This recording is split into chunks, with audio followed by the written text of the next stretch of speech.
Welcome to the commemoration of the opening of the 2021-2022 law term of the Supreme Court of Judicature. Please join us for a prayer by Pandit Lloyd Mukram Serju, President of the Inter-Religious Organization of Trinidad and Tobago. Let us pray.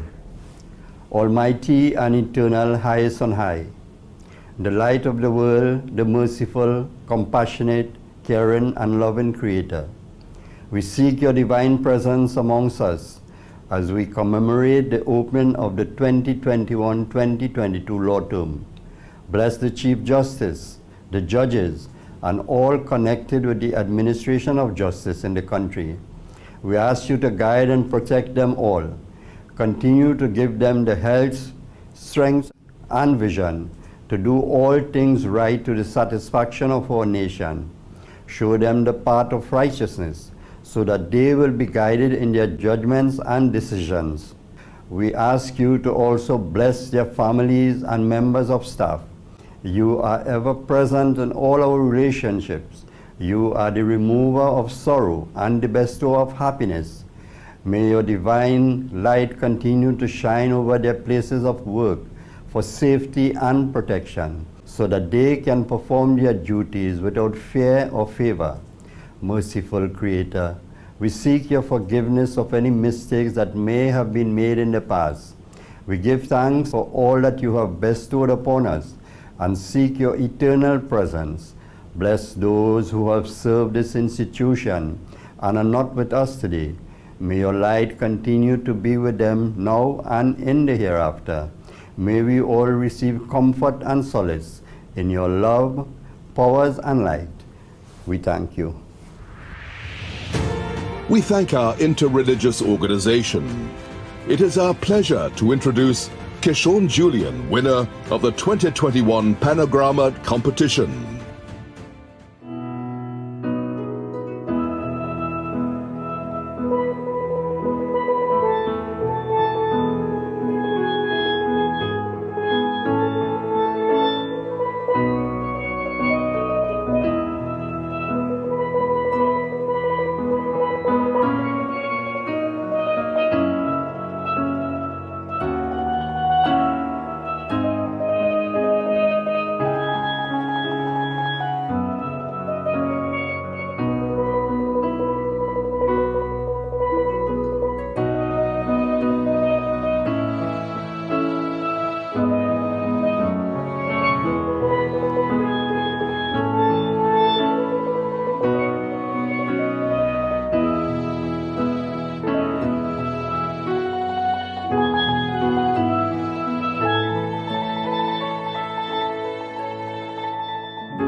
Good day, fellow citizens.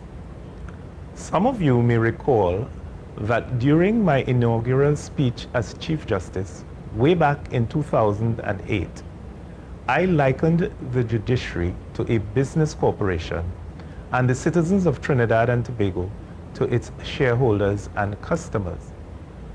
It was a deliberate paradigm shift because I recognized that a change in philosophy and culture was a necessary ingredient for meaningful and permanent transformation. As I reiterated in 2010, and I quote, "What we have been trying to do is not just to put physical systems and procedures in place to dispose of cases, but to do so in a philosophical and psychological context that is grounded in the notions of service, accessibility, and accountability.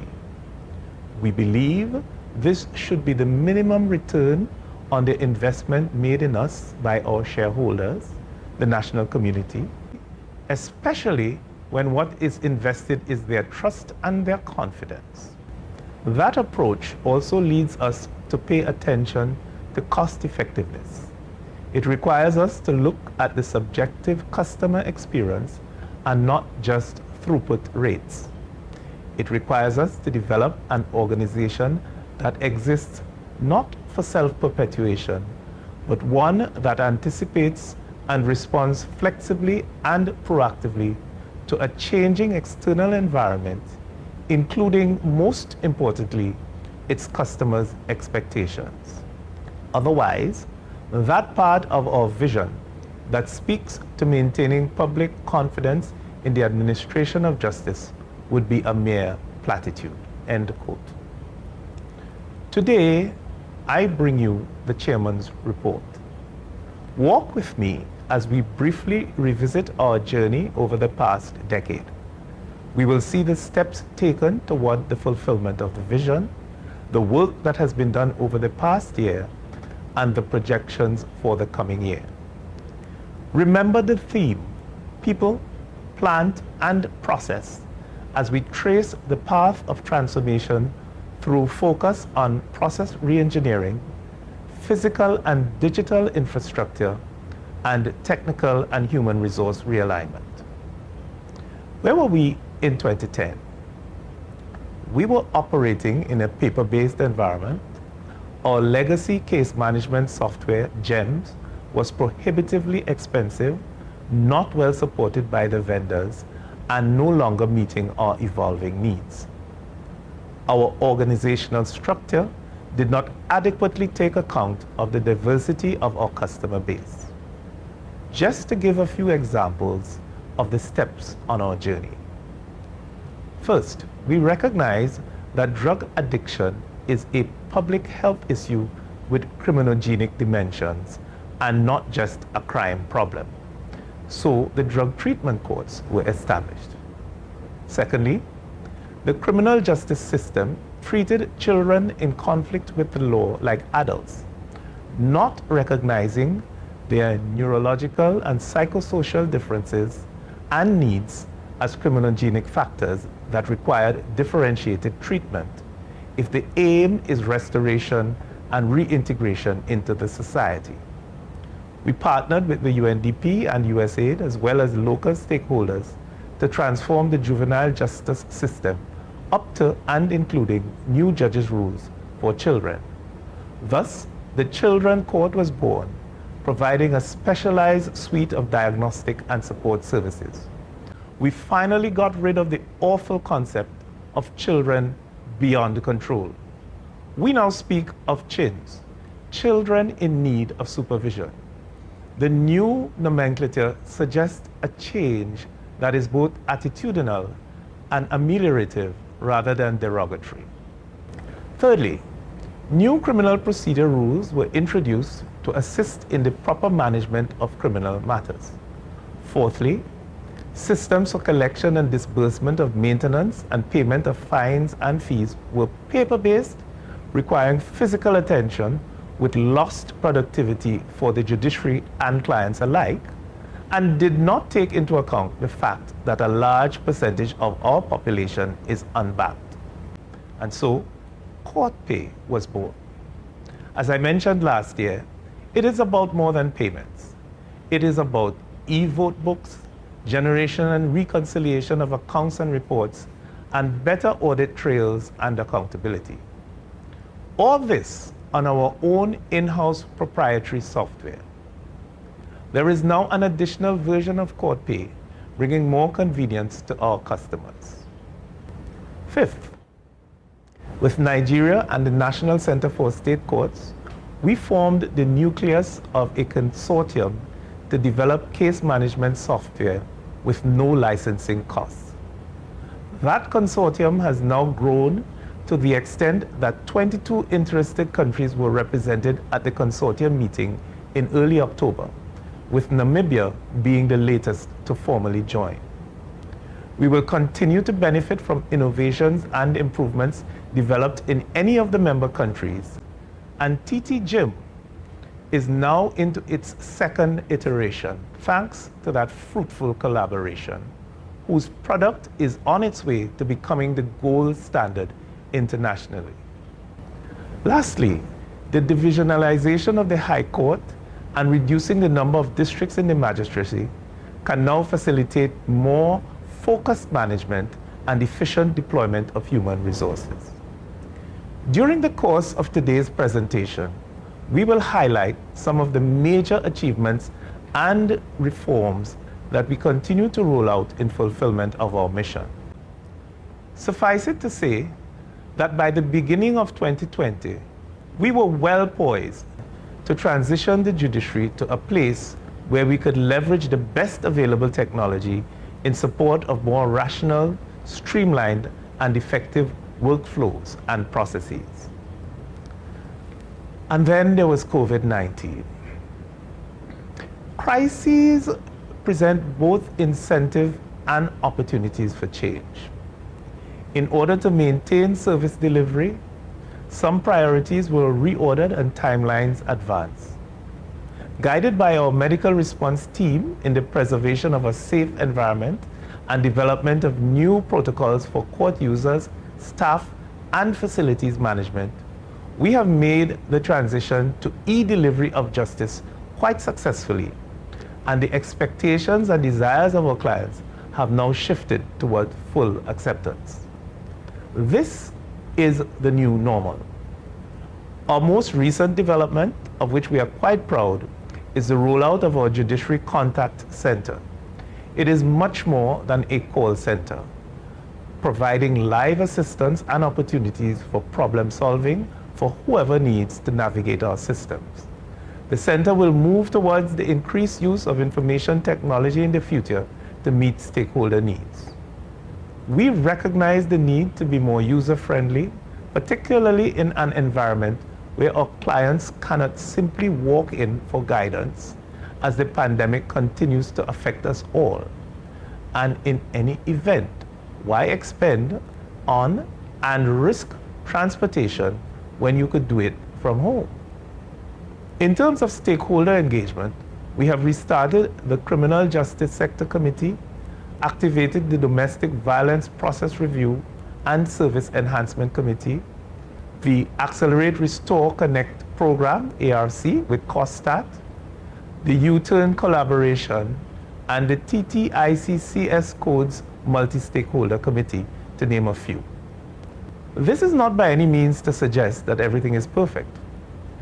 While we have been able to sustain an acceptable level of productivity, significant challenges remain, such as the inability to conduct jury trials because of the severe logistical problems associated with social distancing and sanitization. Last year, I had to point out that despite all our efforts, the reality of the COVID-19 pandemic for half of the year had an inevitable impact on our output. Little did we imagine at the time that we would have to experience a further full annual cycle under severe constraints. To be able to maintain and in some areas increase total disposition figures is a remarkable feat. In the Civil Division of the High Court, we actually disposed of 3,025 matters, a marginal uptick from last year. Of particular significance is the fact that 74% of those matters were less than 2 years old at the time of disposition. The news was similarly encouraging in the family jurisdiction, where there was an increase from 2,555 to 2,688. And I am happy to report that 72% of those were less than a year old. Owing to the absence of juries, the situation was more challenging in the criminal jurisdiction, but we did manage to complete 30 matters, including 8 murders. The criminal division will be receiving focused attention this year, as the logistics of providing enough large, sanitized and socially distanced courtrooms for jury trials is likely to be a problem for some time. For the next few minutes, we will share some of the more significant developments that have occurred since my last address. In keeping with the ethos of Team Judiciary, I will take a backseat and return a bit later, as I first let some team members share their experiences. Thank you for your attention during this time. The Court Executive Administrator, or CEA, heads the Department of Court Administration, which is the administrative arm of the judiciary and reports to the Honourable, the Chief Justice.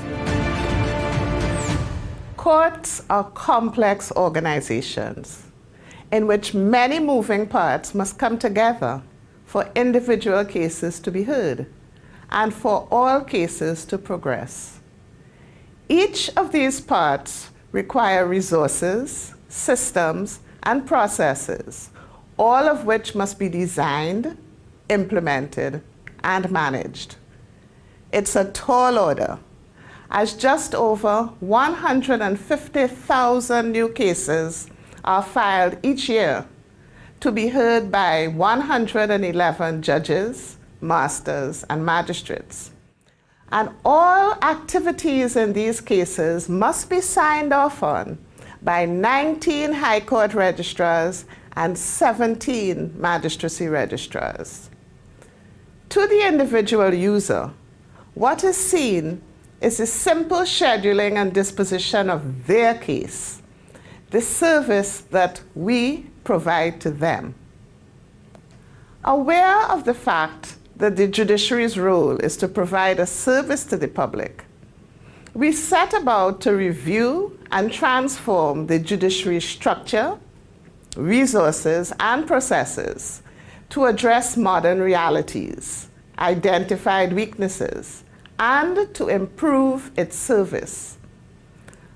Although technological solutions had been used for some years, in 2017, we embarked on an organization-wide e-strategy to address the myriad systems which hindered our service delivery. Using our own internal resources in the main, the organization continued expanding its use of technology to develop a suite of e-services to eliminate waste, increase efficiency, improve access to justice, reduce delay, and support case management. Efforts were spent on, among other things, digitization of records such as probate, court files, pay record cards, accounting records, maintenance cards, human resource management records, and correspondence. On new case management information systems, on remote hearing technology, digital voice writing with audio digital recording, e-payment systems, closed-loop email systems between courts and attorneys, e-signature technology, process mapping and workflow redesign, process re-engineering, the judiciary's wide area network and its cloud. While we had been making significant headway, the onslaught of a viral pandemic hurled us onto the speedway of implementation. Our preparation and agility enabled us to immediately put as our driving strategic goals continued access to justice and the safety of the public and our staff. Several solutions that we had in the works, but for which we had planned a kinder and gentler introduction, were rolled out almost overnight. We asked you to change how you engage with us, and with some understandable concern, you did. We now have full virtual hearings about to be further enhanced by the use of case presentation software. We have payments being made electronically and documents filed online. We have better communication systems and document transmission. Several attorneys commented on the convenience that virtual hearings have brought. They are pleased that they can appear at different courts in the country on the very same day, reducing the need to ask for adjournments. They appreciate not having the downtime of waiting at a courthouse for their matters to be called, and not having to drive to a location, find parking, walk to the courthouse, and wait. Those who have done more full trials have also said that with practice, they are getting the real hang of it. Many attorneys who initially expressed displeasure with the arrangement subsequently indicated their support after participating in virtual hearings. They tried it and they liked it. It has also allowed both lawyers and the public to file documents and make payments without concerns about the closing time of court offices or traveling to specific locations. For members of the public without digital resources, provisions were made by kiosks and virtual access customer centers. It has all brought greater convenience and better access to justice. It has also kept us a bit safer at this unprecedented time. Combined with these strategies, structural changes also enable us to bring more focused management, improved processes, and a better use of resources to the task at hand. We know that for many, no improvement is worthy of recognition until the backlog and delay are reduced. And that may mean until their case can be addressed quickly. We recognize this. All of this that we are doing are the building blocks necessary to reduce backlog by systematically putting the fixes where they are actually needed, not just where anecdotally it is thought to be needed. This is why we need case management information systems and data and workflow analysis, why we need digitization and digitalization, and the right resources properly managed and assigned. If any of those many moving parts are not properly designed, implemented, or managed, your case can be affected. We are addressing the moving parts that we have responsibility for and trying to work with those agencies and persons who have responsibility for the other parts. So yes, we all have to do things differently. Change is happening fast, and we have to be resilient. The President of the United Nations General Assembly, Volkan Bozkır, has called on us all to increase our resilience. Invariably, The fulcrum of resilience includes self-awareness and a sense of purpose, letting go or embracing change and connections. These make the difference and allow people, organizations, and nations to overcome. Mrs. Wendy Lewis Callender is the Deputy Court Executive Administrator, and she shares with us some of the work of the Family and Children Division. This law term was testimony to the resilience and dedication of our staff and judicial officers in the Family and Children Division, who, despite the many challenges of the pandemic, steadily pushed ahead to further improve our systems to ensure that our customers continue to have access to the courts. As problem-solving courts, our wraparound services and programs are critical to the families and children that we serve, and these were adapted to the virtual environment. This required staff to hold the hands of our customers through virtual spaces to ensure access. Between the family and children courts, over 21,000 virtual social service interventions were conducted. We've also focused on processes to improve how we treat with customers affected by domestic violence. And to provide greater access to the court, we implemented a domestic violence hotline and email system which supported over 4,500 customers. Judicial officers and staff and our justice sector partners were also trained in the handling of domestic violence matters.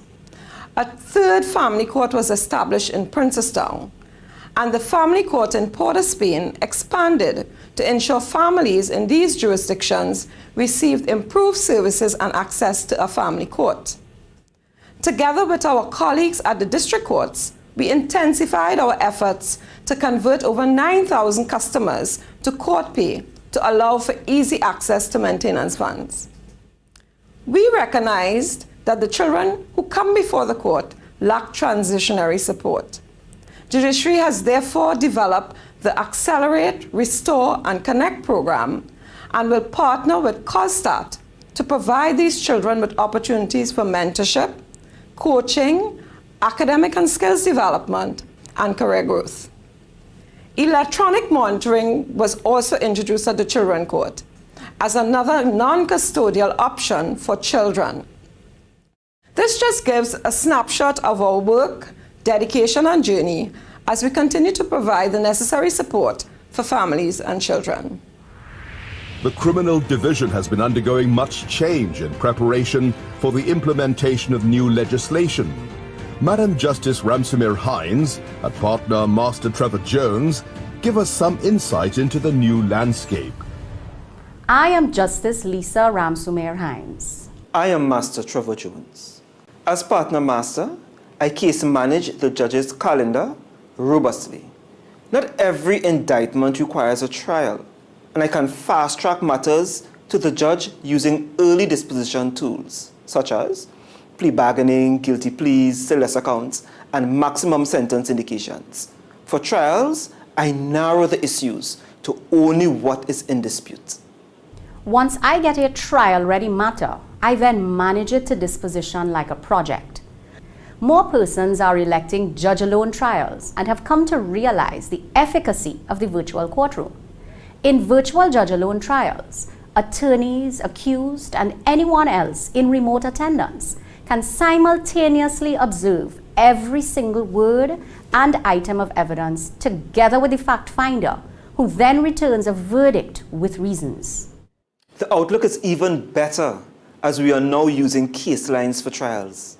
Case Lines is litigation support software that facilitates paperless access to uploaded trial bundles and affords advantages in preparing for and navigating evidence. For example, just imagine, even in a jury trial, the efficiency of an automatic page direction to the relevant photograph or specific timestamp on CCTV footage. Judges and masters cannot do it alone. If all stakeholders embrace this virtual reality, as the rules expect, we can make sensible use of the judicial air. and deal with cases justly. Transformation of the judiciary has also included the creation of new positions to strengthen the administration of the judiciary. Magistracy Registrar Diana Reinsing and Court Manager Sankar of the Court Administration team tell us some more about it. As a Magistracy Registrar and the District Court Manager, we represent a significant change in the magistracy. The Magistracy Registrars are newly introduced judicial officers who provide legal services to the Court Office of the District Courts. This has relieved magistrates from significant administrative responsibilities such as being the keeper of the record and ensuring Court Office action is in accord with the law. They have now been able to direct their attention to effective case management and timely disposition of matters. Aside from undertaking these administrative responsibilities, we as Magistracy Registrars are also Justices of the Peace. We play a pivotal role in ensuring that self-represented litigants are properly guided. as District Court Managers, we bring to each court location a level of management that had not before existed. We have therefore been implementing policy, procedures, and practices to ensure consistency across the magistracy and to ensure that consequential activity, such as criminal committals, fines and fees administration, as well as records and process management, meet the standards set. We bring human resource management and location management, among others, to the individual location. Recently, the many magistrate court locations were consolidated into 3 magisterial districts. This provides greater opportunity to consolidate resources, avoid unnecessary duplication, and focus the management of our caseload. The advent of virtual court hearings now provide an opportunity for a single magistrate to hear matters from several locations in a district, thus maximizing their effectiveness. These are but a few of the many changes at the district courts that are designed to help us better serve you. The Civil Division was recently established and is soon to be relocated to Tower D of the International Waterfront Complex. Deputy Court Executive Administrator J.B. Filbert shares with us some news on the new division. The Civil Division of the Judiciary includes the Civil High Court, the Probate Registry, and the Petty Civil Courts. The Civil Division Administration Department is the administrative arm providing strategic direction for and oversight of the division and its operations. The law term has been a year of continuous progress, learning, and development. The division has made strides to becoming a modern, customer-centered environment where court services are delivered in an efficient, effective, and accessible manner.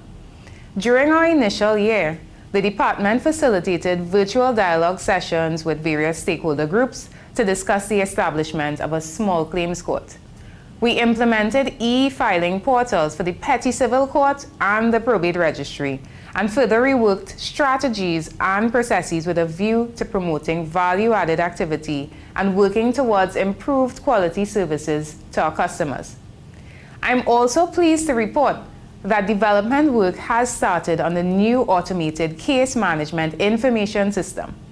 The TT-GIM civil module will replace outdated software and assist the division in case management while contributing to improved statistical reporting. These more modern approaches to handling civil matters will redound to the benefit of our customers and stakeholders. The learnings from the last year will play a critical role in shaping the way forward for the division. We will continue to collaborate with stakeholders to encourage the use of alternative methods to resolve civil disputes, among other things. Draft mediation rules have been sent to the Rules Committee in this regard, and infrastructure is in place to guide the process. Probate reform will continue to be a high priority for the division during the course of the year, and we look forward to the introduction of the Small Claims Court in Trinidad and Tobago. In sum, re-engineering through process reform, modern approaches to court management, and the use of technology will continue to be our focus.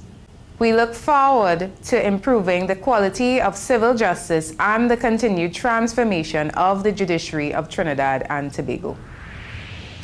During the last law term, measures were also adopted to strengthen and modernize the judiciary's financial management. Jerome Mark, Deputy Court Executive Administrator, shares with us some of these measures. Accountability for the financial resources entrusted to its care, more specifically the collection of state revenue, the expenditure of funds appropriated by Parliament for its operation, and the trust funds it must hold, is also important to the judiciary. The court pay system, an integrated electronic court payments solution to receive, disburse, and account for all monies paid into and out of court, makes it simple, accessible, fast, effective, and reliable. With the inevitable shutdowns due to the pandemic, our strategic goals became continued access to justice and safety of our customers and our staff. This demanded in the 2021 law term the expansion of the court pay system to allow all customers to make all payments online. We are pleased that court customers are able to pay a court-ordered fine or a fixed penalty notice, whether it is a public health or mask ticket or a traffic ticket issued prior to May 26, 2020, using our online facility with either a credit card or Visa-enabled debit card. The judiciary continues to advocate for the use of court pay vouchers for court customers who may not meet the requirements to open and operate bank accounts and therefore must pay in cash. The Ministry of Finance should approve this additional option soon. It is noteworthy that the court pay voucher system continues to work successfully for customers making payments for court-ordered maintenance since its introduction in April 2018. The judiciary now collects, reconciles in advance, and remits to the Treasury daily via automated clearinghouse all state revenue collected online. The electronic vote book, a bespoke contract management, invoice processing, and supplier payments system, was fine-tuned and new features developed in the past year. While the automated system operates alongside the established paper-based system, we hope to convince the relevant state agencies to approve its use as a replacement for the antiquated, manual paper-based financial management and records-keeping system by the end of the 2021 calendar year. The automated financial information management software is fully designed, developed, and maintained by our in-house information and communication technology staff and is compliant with the Public Service Financial Rules and Regulations. The system facilitates online processing of statutory and contractual payment obligations, produces on-demand customized reports on these obligations, and alerts the organization about the financial resources required at specific periods during the financial year. This removes the current limitation of access to paper records during normal working hours. This complemented our work-from-home strategy during the COVID-19 pandemic. So far, we have shared the software with one government ministry that was interested in exploring its functionality in the 2022 financial year. Cindy Ramsuk is the Court Information and Communications Technology Project Manager. And today on our program, she gives us an oversight of the court's technology thrust. With the development of an e-strategy, the need for a formalized project management office unique to ICT projects became necessary and was formed. The ICT PMO is currently managing 50 projects which all involve development and/or networking infrastructure and are all but 2 being implemented by judiciary ICT staff. Those which are being implemented by external persons are being managed by judiciary staff. Each of these projects are developments geared to improving how we do business and how we serve you. In the modern, fast-changing world of courts, there are always requests for improvement and enhancement, and our staff must be innovative. Following on the philosophy of Frankiewicz and Premysich, the Department of Court Administration of the Judiciary of Trinidad and Tobago has developed a policy for ICT of nurturing curiosity, harnessing valuable data, and having the skills to translate it into meaningful insights and being able to act on those insights. A policy of pairing technology with the right human skills and investing in adaptability, curiosity, and flexibility. The commitment to transformation through education was amplified during the 2020-2021 law term and represents yet another example of the agility and resilience of the Judiciary of Trinidad and Tobago. We hear now from the chair of the board of the Judicial Education Institute, the Honourable Justice Lucky. Amid universal challenges resulting from COVID-19, the Judicial Education Institute of Trinidad and Tobago, JEITT, recalibrated its operations to ensure that our vision of transformation through education continued to be actualized. Under the astute leadership of the President of the JEITT, the Honourable the Chief Justice, effective digital e-learning strategies were employed, allowing us to successfully transition all our in-person training workshops and judicial events to the virtual environment. During the 2020 to 2021 law term, the JEITT was able to reach more than 800 judges, judicial officers, and members of court administration, a 16% increase from the previous year. The JEITT hosted a total of 83 judicial workshops and sessions, an increase of 54% from the previous year. The JEITT continued in its collaboration with local, regional, and international justice sector stakeholders. Training topics included human rights, HIV and the law, competition law, forensic social work and the criminal justice system, case management, and digital evidence.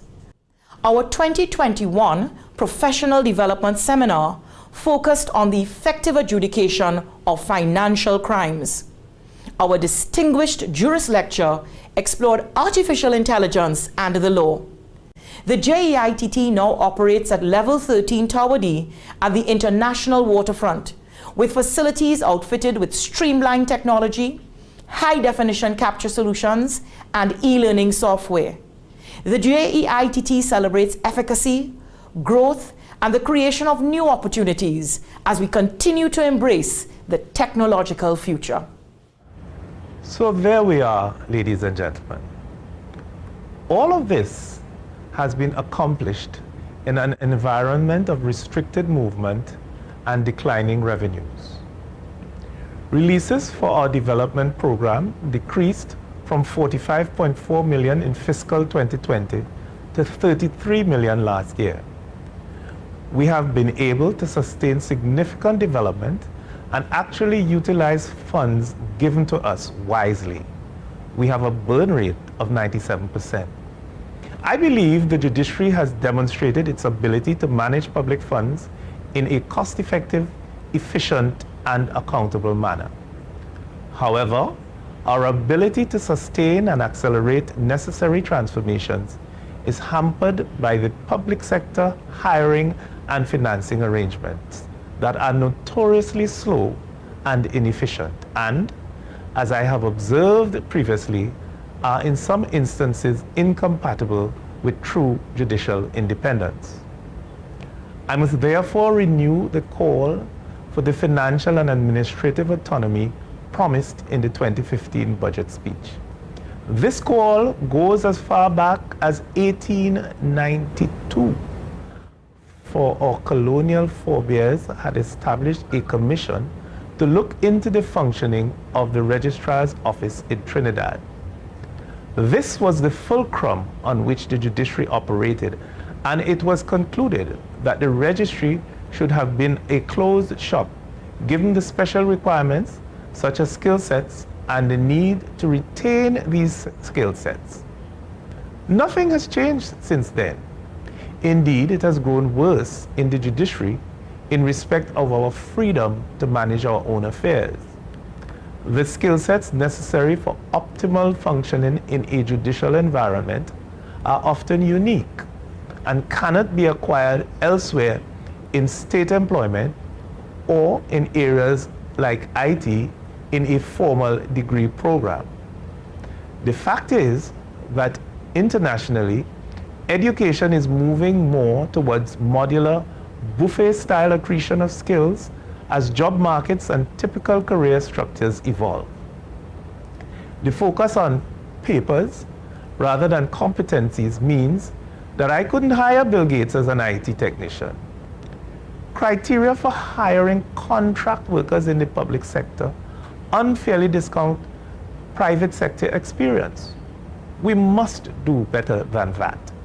It takes way too long to hire anybody in the public sector. The approach being adopted by the CPO clearly hampers our ability to retain the necessary agility and flexibility to execute our transformation and emerging mandate. It builds in inefficiencies, does not allow managers to manage, and pays no attention to the fact that the judiciary is a separate arm of state with different needs, different approach and structure. We cannot transform a nation by digitizing archaic processes and adding layers of control. To be clear, the judiciary is not merely engaged in a process of digitization, which is converting data from analog to digital form with no process reform. We are engaged in a process of digitalization, which is leveraging digital enablement to transform our business model and seize value-producing opportunities. If that distinction is internalized across the public sector, there would be a quantum leap in productivity. In that regard, there are some major transformations in store for this year. We begin with the establishment of the Estates Administration Office to replace the probate registry within the Civil Division of the Supreme Court. This will entail a revision of internal processes and staffing assisted by the online authentication of court documents. Online authentication, or e-verification, will extend beyond probate to all court orders and office copies. Another major focus will be the promised small claims court, where we intend to explore online dispute resolution. I'm pleased to announce that despite challenges faced by cash flow and COVID-19, the move to Tower D at the international waterfront has begun, and some departments are already installed. The movement of the Civil Division of the Supreme Court, including the Court of Appeal, will enable rollout of technology-enabled courtrooms and incorporation of alternative dispute resolution. We will continue the expansion of e-payments, including vouchers, to cover all fines and fees, and together with the profession via the Rules Committee, we propose to simplify the fee structure to avoid multiple filing fees for each case. I have noted the backlog of sexual offense cases and the particular effect that delay, as well as the standard processes and procedures, have on victims. Since legislative provision has already been made for the Rules Committee to create special procedures for case types selected by the Chief Justice, a committee has been convened to draft procedures for the attention of the Rules Committee. We intend to bring a sexual offences court into operation. We will not be neglecting general backlog in civil and criminal matters, and separate committees are being convened for each division. I'm pleased to see that we have begun to get more indictments from the DPP's office, and now that the Honourable Attorney General has announced the switchover date for elimination of preliminary inquiries, we look forward to working closely with the DPP and the Public and Private Defence Bar to achieve a smooth transition. The numbers won't be less, but it is a fantastic opportunity to retool our process with an open mind. Now that we have more experience and data, concerning judge-alone trials, the time is ripe for further discussion about making that a more robust, perhaps even the default option, without eliminating choice as appropriate. I want to pay a special tribute to our staff and judicial officers, many of whom worked impossible hours to make all of this possible. It could not have happened without their extraordinary dedication and commitment. A special tribute is due to our unsung heroes, the medical response team, who kept us going and worked proactively despite the tragic loss of 2 staff members to COVID-19 to keep us and our buildings safe. We can never repay them. There is more, much, much more, but we only have so much time today.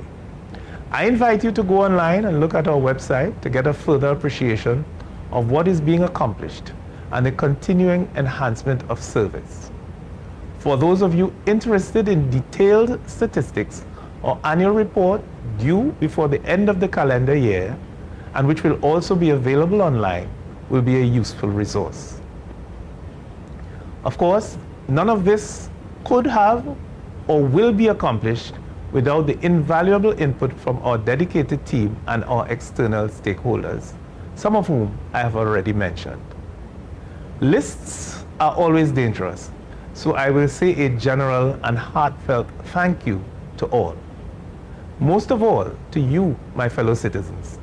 Thank you for being patient with us as we strive to manage major transformation during this ongoing pandemic, and for having afforded me the courtesy of your attention today. May God bless our beloved nation.